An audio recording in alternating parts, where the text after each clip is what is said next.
ที่หลวงพ่อแนะนำให้แต่ละคนสิเป็น2ระดับ2ขยักที่แรกฝึกการทรงฌานเจริญฌานหรือลมหายใจ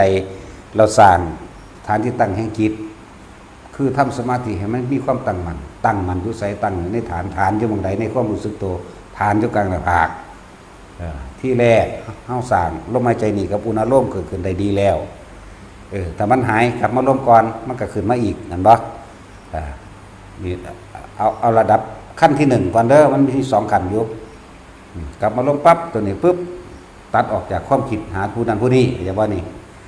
จิตมันกลับมาร่วมอยู่นี่นะมาทำความรู้สึกอยู่ในลมหายใจกับอุณหภูมินี่ต่อมาเฮาบ่ได้จับลมแต่ว่าอุณหภูมิเกิดขึ้นเลยถ้ามันมีความคิดแวกออกไปดึงกลับมาก่อนคิดออกไปแล้วดึงกลับมาอีกคิดออกไปดึงกลับมาอีกคือพยายามควบคุมให้สมถะมันเต็มที่อย่างว่าเนี่ยให้มันสงบสำรวมให้มันบ่คิดนั่นแหละนี่เป็นอันดับต้นแรกต่อมามันสิบัดนี้อุณหภูมิเกิดขึ้นระหว่างกลางหน้าผากมันบางครั้งก็เลื่อนไปหัวมันก็แล้วแต่มันบางครั้งก็ลงมาระหว่างทำกลางระหว่างอกมันนิ่มน่วงเย็น